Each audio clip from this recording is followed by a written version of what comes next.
ಇವತ್ತು ನಮಗೆ ಬಹಳ ಸಂತೋಷದಿಂದ ಒಂದು ಘೋಷಣೆ ಮಾಡೋಕ್ಕೆ ಒಂದು ಅವಕಾಶ ಸಿಕ್ಕಿದೆ. ನಮ್ಮ ಕಚೇರಿ ಇರ್ಬೋದು, ಸಾಮಾಜಿಕ ಜಾಲತಾಣ ಇರ್ಬೋದು, ಅನೇಕ ಏನು ನಮ್ಮ MP ಸಂಪರ್ಕ ಮಾಡುವಂಥದ್ದು ಏನೇನು ಸೌಲಭ್ಯಗಳಿದಾವೆ ಎಲ್ಲದರಲ್ಲೂ ಸಹ ಎಲ್ಲಕ್ಕಿಂತ ಹೆಚ್ಚು ಒಂದು ಅಹವಾಲುಗಳು ಬರೋದು ನಮ್ಮ ಏರ್ ಕನೆಕ್ಟಿವಿಟಿ. ಅಂದರೆ ಇದು ಬೇರೆ ಬೇರೆ ನಗರಕ್ಕೆ ನಮ್ಮ ಮೈಸೂರಿಂದ ನೀವು ನಮ್ಮ ಏರ್ಪೋರ್ಟ್ ಮೂಲಕ ಸಂಪರ್ಕ ಮಾಡಬೇಕು ಅಂತ ಆದಷ್ಟು ಬೇಡಿಕೆಗಳು ಬರೋದು. ಈ ನಿಟ್ಟಿನಲ್ಲಿ ಇವತ್ತು ನಾವು ಸುಮಾರು 2 ವಾರ ಈ ಏರ್ ಕೇರಳ ಏನು ಒಂದು ಹೊಸ ಸ್ಟಾರ್ಟಪ್ ಏವಿಯೇಷನ್ ಕಂಪನಿ ಬಂದಿದೆ, ಅವ್ರ ಜೊತೆ ನಾವು ಸಂಪರ್ಕದಲ್ಲಿದ್ದೀವಿ. ಅವರು ಕೂಡ ಮೈಸೂರಲ್ಲಿ ಒಂದು ಬೇಸ್ ಆಫ್ ಆಪರೇಷನ್ಸ್ ಆಗಿ ಅವರು ಕೂಡ ಇದನ್ನ ಗುರುತಿಸಿದ್ದಾರೆ. ಇದು ಬಹಳ ಸಂತೋಷದ ವಿಷಯ. ಅವರು ಸಹ ಸುಮಾರು ಏನು ಮೇ ತಿಂಗಳಲ್ಲಿ ಅಥವಾ ಜೂನ್ ತಿಂಗಳಲ್ಲಿ ಸುಮಾರು 3 ಏರ್ಕ್ರಾಫ್ಟ್ಸ್ ಅನ್ನು ಖರೀದಿ ಮಾಡಿದ ನಂತರ ಮೈಸೂರಿಂದ ಅನೇಕ ಜಾಗಕ್ಕೆ ಏನು ಫ್ಲೈಟ್ ಕನೆಕ್ಟಿವಿಟಿ ಮಾಡುವ ದೃಷ್ಟಿಯಲ್ಲಿ ಈಗಾಗಲೇ ಬಹಳ ಸ್ಪಷ್ಟವಾಗಿ ಹೇಳಿದ್ದಾರೆ. ಮೈಸೂರಿಂದಾನೇ ಅವ್ರಿಗೆ ಕೆಲವು ಫ್ಲೈಟ್ಗಳು ಮಾಡುವಂಥದ್ದು ಅವರು ನಿರ್ಧಾರ ತಗೊಂಡಿದ್ದಾರೆ. ಇದು ಬಹಳ ಸಂತೋಷದ ವಿಷಯ. ನಮ್ಮ ಮೈಸೂರಿಂದ ಅನೇಕ ಜಾಗಕ್ಕೆ ಬಹಳ ಒಂದು ದೊಡ್ಡ ಡಿಮಾಂಡ್ ಇದೆ. ಗೋವಾ ಇರ್ಬೋದು, ಕೊಚ್ಚಿನ್ ಇರ್ಬೋದು, ಬಾಂಬೆ ಇರ್ಬೋದು, ಮತ್ತು ನಮ್ಮ ಬೆಳಗಾಂ ಇರ್ಬೋದು. ಈಗಾಗಲೇ ಚೆನ್ನೈ ಮತ್ತು ಹೈದರಾಬಾದ್ಗೆ ಸಂಪರ್ಕ ಇದೆ. ಆದ್ರೂ ಅದರಲ್ಲೂ ಕೂಡ ಫ್ಲೈಟ್ಗಳು ಯಾವಾಗಲೂ ಫುಲ್ ಏನು. ಸೊ ಇದೆಲ್ಲನೂ ಕೂಡ ಪರಿಶೀಲನೆ ಮಾಡಿದ್ದಾರೆ.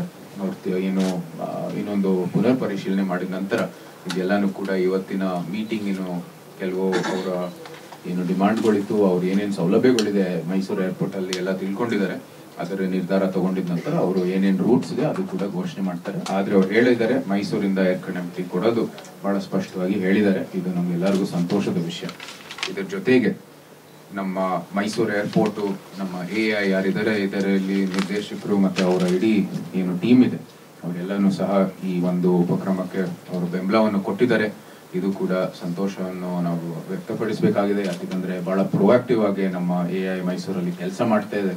ಎಷ್ಟೋ ಒಂದು ಸವಾಲಿದ್ರು ಸಹ ಅವರು ಬಹಳ ಪ್ರೊಆಕ್ಟಿವ್ ಆಗಿ ಕೆಲಸವನ್ನು ಮಾಡ್ತಾ ಇದ್ದಾರೆ. ಜೊತೆಗೆ ಮೈಸೂರು ಎಲ್ಲರಿಗೂ ಗೊತ್ತಿದೆ ಪ್ರವಾಸೋದ್ಯಮದ ಒಂದು ಕೇಂದ್ರ. ಅದರ ಜೊತೆಗೆ ಅನೇಕ ಪ್ರವಾಸೋದ್ಯಮದ ಸ್ಥಳಕ್ಕೆ ಇಲ್ಲಿ ಮೈಸೂರು ಮೂಲಕನೇ ನಾವು ಸಂಪರ್ಕ ಮಾಡಬೇಕಾಗಿದೆ. ಈ ನಿಟ್ಟಿನಲ್ಲೂ ಸಹ ಈ ಏರ್ಪೋರ್ಟಿನ ಅಭಿವೃದ್ಧಿ ಆಗಬೇಕಾಗಿರುವಂಥದ್ದು ಎಲ್ಲರ ಬಹಳ ಸ್ಪಷ್ಟವಾಗಿ ನಮಗೆ ಒಂದು ಬೇಡಿಕೆಯನ್ನು ಕೊಟ್ಟಿದ್ದಾರೆ. ಮೈಸೂರು ಅರಮನೆ ಇರ್ಬೋದು, ಝೂ ಇರ್ಬೋದು, ಅನೇಕ ಪ್ರವಾಸೋದ್ಯಮದ ಒಂದು ಸ್ಥಳದಲ್ಲಿರ್ಬೋದು. ಧಾರ್ಮಿಕ ದೃಷ್ಟಿಯಲ್ಲಿ ದರ್ಶನಕ್ಕಾಗಿ ಚಾಮುಂಡಿ ಬೆಟ್ಟಕ್ಕೆ ಬರ್ತಾರೆ. ರಂಗನಾಥ ಸ್ವಾಮಿ ಮೇಲ್ಕೋಟೆಯಲ್ಲಿ ಯಲ್ಲನಾರಾಯಣ ಸ್ವಾಮಿ ಇರ್ಬೋದು, ಶ್ರೀರಂಗಪಟ್ಟಣ ಏನು ನಮ್ಮ ಶ್ರೀಕಂಠೇಶ್ವರ ಸ್ವಾಮಿ ಇರ್ಬೋದು, ಅನೇಕ ಜಾಗಕ್ಕೂ ಕೂಡ ಅವರು ಇಲ್ಲಿ ಏನು ಧಾರ್ಮಿಕ ದೃಷ್ಟಿಯಲ್ಲೂ ಸಹ ಭಕ್ತಾದಿಗಳು ಬರ್ತಾರೆ. ಅದು ಜೊತೆಗೆ ಇಲ್ಲಿ ಏನು ಅನೇಕ ಹುಲಿ ಸಂರಕ್ಷಿತ ಪ್ರದೇಶಗಳಿದಾವೆ. ನಮ್ಮ ಬಂಡೀಪುರ ಇರ್ಬೋದು, ನಾಗರಹೊಳೆ ಇರ್ಬೋದು, BR ಹಿಲ್ಸ್ ಇರ್ಬೋದು, ಎಲ್ಲಕ್ಕೂ ಕೂಡ ಮೈಸೂರಿಂದಾನೇ ನೀವು ಅಲ್ಲಿಗೆ ಸಂಪರ್ಕ ಮಾಡಬೇಕಾಗಿರೋದು. ಈ ನಿಟ್ಟಿನಲ್ಲೂ ಸಹ ಒಂದು ಒಳ್ಳೆಯ ಅಭಿವೃದ್ಧಿ ಮಾಡ್ತಾರೆ ಅಂತ ಅವರು ನಮ್ಮ ಜೊತೆಗೆ ಕೈ ಜೋಡಿಸಿದ್ದಾರೆ. ನಮ್ಮ ಮೈಸೂರು ಟ್ರಾವೆಲರ್ಸ್ ಅಸೋಸಿಯೇಷನ್ ಕೂಡ ಇದಕ್ಕೆ ಕೈ ಜೋಡಿಸ್ತಾರೆ ಅಂತ ಹೇಳಿದ್ದಾರೆ. ನಂತರ ಎಲ್ಲರಿಗೂ ಗೊತ್ತಿರೋ ಹಾಗೆ ಈ ಭಾಗದಲ್ಲಿ ನಂಜನಗೂಡು, ಚಾಮರಾಜನಗರ ಅನೇಕ ಇಂಡಸ್ಟ್ರಿಯಲ್ ಏನು ಲೇಔಟ್ಗಳನ್ನು ನಿರ್ಮಾಣ ಮಾಡಲಾಗಿದೆ. ಅನೇಕ ಇಂಡಸ್ಟ್ರಿಗಳು ಬಂದಿದ್ದಾವೆ. ಸೊ ಅವ್ರಿಗೂ ಕೂಡ ಅವರ ವ್ಯಾಪಾರಕ್ಕೆ ಅನುಕೂಲ ಆಗುವಂಥದ್ದು ವ್ಯವಸ್ಥೆ ಬೇಕಾಗಿರೋದು ನಮಗೂ ಕೂಡ ವ್ಯಕ್ತಪಡಿಸಿದ್ದಾರೆ. ಈ ನಿಟ್ಟಿನಲ್ಲೂ ಸಹ ಅವ್ರಿಗೆ ಸಂಪರ್ಕ ಮಾಡುವಂಥದ್ದು ಅವ್ರಿಗೆ ಬಹಳ ಒಂದು ದೊಡ್ಡ ಪ್ರೋತ್ಸಾಹ ಕೊಟ್ಟಿದ್ದಾರೆ. ಇಲ್ಲಿ CI ಏನು ಪ್ರತಿನಿಧಿಗಳು ಸಹ ಇದ್ರು, ಅವರು ಕೂಡ ಬೆಂಬಲವನ್ನು ವ್ಯಕ್ತಪಡಿಸಿದ್ದಾರೆ.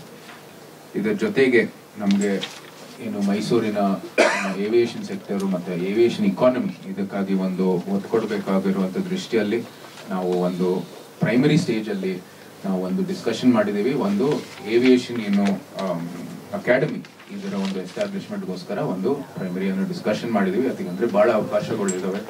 ಗುಣಮಟ್ಟದ ಒಂದು ತರಬೇತಿ ಬೇಕಾಗಿದೆ. ಪೈಲಟ್ಗಳು ಅತಿ ಅವಶ್ಯ. ಯಾಕಂದರೆ ಬೇಕಾದಷ್ಟು ಏರ್ಲೈನ್ಗಳು ಇದ್ರು. ಆಗಲೇ ಹೇಳಿದ್ದಾರೆ ಏರ್ಲೈನ್ಗಳು ತಳ್ಳೋದು ಸುಲಭ, ಆದರೆ ಒಳ್ಳೆ ಪೈಲಟ್ಗಳು ಸಿಗೋದು ಕಷ್ಟ ಅಂತ. ಸೊ ಆ ನಿಟ್ಟಿನಲ್ಲೂ ಸಹ ಮೈಸೂರು ಒಂದು ಕೇಂದ್ರ ಆಗಬೇಕಾಗಿತ್ತು ಅಂತ ಅವರು ಏರ್ ಕೇರಳದವ್ರು ಇರ್ಬೋದು, ಇಲ್ಲಿ ಬಂದಿರೋಂಥದ್ದು ಎಲ್ಲರೂ ಮೀಟಿಂಗ್ಗಳು ಕೂಡ ಹೇಳಿದ್ದಾರೆ. ಸೊ ಈ ನಿಟ್ಟಿನಲ್ಲೂ ಸಹ ಅದು ನಮಗೆ ಅನುಕೂಲ ಆಗುತ್ತೆ. ಯಾಕಂದರೆ ಏರ್ಪೋರ್ಟಿನ ಅನೇಕ ಏನು ಸೌಲಭ್ಯಗಳು ಬೇಕಾಗಿದೆ, ಇಲ್ಲಿ ಮೂಲ ಸೌಕರ್ಯಗಳು ಏನು ಬೇಕಾಗಿದೆ ಅದಕ್ಕೂ ಕೂಡ ಒಂದು ಅಭಿವೃದ್ಧಿ ಆಗುತ್ತೆ ಈ ಒಂದು ಅಕಾಡೆಮಿ ಮೂಲಕ. ಸೊ ಇದಿಷ್ಟು ಇವತ್ತಿನ ಒಂದು ಪ್ರೆಸ್ ರಿಲೀಸ್ ಮೂಲಕ ನಿಮಗೆ ಹೇಳಕ್ಕೆ ಇಷ್ಟಪಡ್ತೀನಿ. ಬಹಳ ಉತ್ಸಾಹದಿಂದ ಈ ಒಂದು ಪಾರ್ಟ್ನರ್ಶಿಪ್ ಅನ್ನು ನಾವು ನೋಡ್ತಾ ಇದ್ದೀವಿ. ಮುಂಬರುವ ಏನು ವರ್ಷದಲ್ಲಿ ಏರ್ ಕೇರಳ ಇರ್ಬೋದು, ಅನೇಕ ಏನು ಸಂಸ್ಥೆಗಳು ಇರ್ಬೋದು, ಅವರೆಲ್ಲರ ಮೂಲಕ ನಮ್ಮ ಮೈಸೂರು ಅಭಿವೃದ್ಧಿ ಆಗಲಿ ಮತ್ತು ಏನು ಏರ್ ಕನೆಕ್ಟಿವಿಟಿ ಹೆಚ್ಚಾಗಲಿ ಅಂತ ನಾವೆಲ್ಲರೂ ಆಶಿಸುತ್ತೇವೆ. ಜೊತೆಗೆ ನಮ್ಮ ಏರ್ಪೋರ್ಟಿನ ಅಭಿವೃದ್ಧಿ ಏನು ಫೇಸ್ 1 ಅಭಿವೃದ್ಧಿ ನಡೀತಾ ಇದೆ, ಅದು ಕೂಡ ಆದಷ್ಟು ವೇಗವಾಗಿ ನಡೀತಾ ಇದೆ. ಸ್ಪೆಷಲ್ DC ಅವರು ಕ್ಲಿಯರೆನ್ಸ್ ಕೊಟ್ಟಿದ್ದಾರೆ 45 ಎಕರೆಗಾಗಿ. ಅದರದ್ದು ಇಲ್ಲಿ ರಾಜ್ಯ ಸರ್ಕಾರದಿಂದ ನಾವು ಕೂಡ ಒತ್ತಾಯಿಸ್ತೀವಿ ಆದಷ್ಟು ವೇಗವಾಗಿ ಅದಕ್ಕೆ ಹಣ ಕೊಟ್ಟು ಆ ಒಂದು ಅಕ್ವಿಸಿಷನ್ ಪ್ರೋಸೆಸ್ ಮುಗಿಸಿ ಅಂತ. ನಂತರ 3 ಬಾಕ್ಸ್ ಟನಲ್ಗಳಿದಾವೆ, 3 ಇರಿಗೇಷನ್ ಕೆನಾಲ್ಗಳಿದಾವೆ ಅಂತ ಹೊಸ ರನ್ವೇ ನಿರ್ಮಾಣ ಮಾಡೋ ಜಾಗದಲ್ಲಿ ಅದು ಬಾಕ್ಸ್ ಟನಲ್ ಮೂಲಕ ಎಲ್ಲಾನು ಕೆಳಗೆ ಅಂದ್ರೆ ರನ್ವೇ ಕೆಳಗೆ ಇದು ಅಭಿವೃದ್ಧಿಯನ್ನು ಮಾಡಬೇಕಾಗಿದೆ. ಜೊತೆಗೆ ನಮ್ಮ NHAI ಆಗ್ಲೇ ಅವರ ಅಪ್ರೂವಲ್ ಕಳಿಸಿದ್ದಾರೆ AIಗೆ. ಅವರು ಆದಷ್ಟು ಬೇಗ ಅದನ್ನು ಕೂಡ ಅಪ್ರೂವಲ್ ಕೊಡ್ತಾರೆ. ಏನು ನಮ್ಮ ನಂಜನಗೂಡು ಸಂಪರ್ಕ ಮಾಡಿ ನಂತರ ಇದು ಕೇರಳಗೆ ಸಂಪರ್ಕ ಮಾಡೋ ರಸ್ತೆನ ಅದಕ್ಕೆ ಶಿಫ್ಟ್ ಮಾಡೋದಕ್ಕೆ, ಮತ್ತೆ ನಂತರ ಇಲ್ಲಿ ಏನು ನಮ್ಮ ರೈಲ್ವೆ ಲೈನ್ ಇದೆ ಹಿಂದೆ ಅದಕ್ಕೂ ಕೂಡ ಸೂಕ್ತವಾದ ಅಭಿವೃದ್ಧಿ ಮಾಡಲಿಕ್ಕೆ ಮತ್ತು ಅದಕ್ಕೆ ಎಲೆಕ್ಟ್ರಿಫಿಕೇಶನ್ ಮಾಡೋಕ್ಕೂ ಕೂಡ ಮಿನಿಸ್ಟ್ರಿ ಟು ಮಿನಿಸ್ಟ್ರಿ ಸಂಪರ್ಕ ಮಾಡೋದಕ್ಕೆ ನಾವು ಮುಂದುವರಿತಾ ಇದ್ದೀವಿ. KPTCL ಲೈನು ಕೂಡ ಶಿಫ್ಟ್ ಮಾಡಬೇಕಾಗಿದೆ. ನಾವು high tension low tension wire ಅದರದ್ದು ಕೂಡ ನಾವು ಚರ್ಚೆ ಮಾಡ್ತಾ ಇದ್ದೀವಿ ರಾಜ್ಯ ಸರ್ಕಾರದ. ಆದಷ್ಟು ವೇಗವಾಗಿ ಈ ಕ್ಲಿಯರೆನ್ಸಸ್ಗಳೆಲ್ಲ ನೀವು ಕೊಟ್ಟರೆ ನಾವು AIಗೆ ಹ್ಯಾಂಡ್ ಓವರ್ ಮಾಡಿ ಫೇಸ್ 1 ಏನು ರನ್ವೇ ವಿಸ್ತರಣೆ ಇದೆ ಆ ಕೆಲಸನೂ ಕೂಡ ನಾವು ಮಾಡ್ತೀವಿ ಅಂತ. ಸೊ ಇದಿಷ್ಟು ಏನು ನಮ್ಮ ಏರ್ಪೋರ್ಟ್ ಅಭಿವೃದ್ಧಿ ವಿಚಾರದಲ್ಲಿ ಮತ್ತು ಈ ಏರ್ ಕನೆಕ್ಟ್ ವಿಚಾರದಲ್ಲಿ ಮುಂದೆ ಹೇಳಲಿಕ್ಕೆ ಇಷ್ಟಪಡ್ತೀನಿ. ಮತ್ತೊಮ್ಮೆ ನಿಮ್ಮೆಲ್ಲರಿಗೂ ಧನ್ಯವಾದಗಳು. ಏನಾದರೂ ಪ್ರಶ್ನೆ ಇದ್ರೆ ಅದಕ್ಕೆ ಅಕಾಡೆಮಿ ಅದು ಒಂದು ಬೇಸ್ ಡಿಸ್ಕಷನ್ ಆಗಿದೆ. ಅಂದ್ರೆ ಇದರ ಒಂದು ಬಹಳ ಏನು ಅವಕಾಶಗಳು ಜಾಸ್ತಿ ಇದಾವೆ, ಒಳ್ಳೆ ವ್ಯಾಪಾರ ಆಗುತ್ತೆ. ಸೊ ನಾವು ಕೂಡ ಇನ್ವೆಸ್ಟರ್ಸ್ ಎಲ್ಲರೂ ಮೀಟ್ ಮಾಡಬೇಕಾಗಿದೆ. ಇದಕ್ಕೆ ಒಂದು ವರ್ಕಿಂಗ್ ಬಾಡಿಯನ್ನು ಸೃಷ್ಟಿ ಮಾಡಿದ್ದೀವಿ. ಸಂಪರ್ಕ ಮೂಲಕ ನಾವು ಯಾರ್ಯಾರು ಇದರಲ್ಲಿ ಆಸಕ್ತಿಯನ್ನು ವ್ಯಕ್ತಪಡಿಸಿರ್ತಾರೆ ಅವ್ರನ್ನ ಅಪ್ರೋಚ್ ಮಾಡಿ ಇಲ್ಲಿ ಮೈಸೂರಲ್ಲೇ ಅದನ್ನ ಸೆಟಪ್ ಮಾಡಲಿಕ್ಕೆ ನಾವು ಪ್ರಯತ್ನ ಮಾಡ್ತೀವಿ.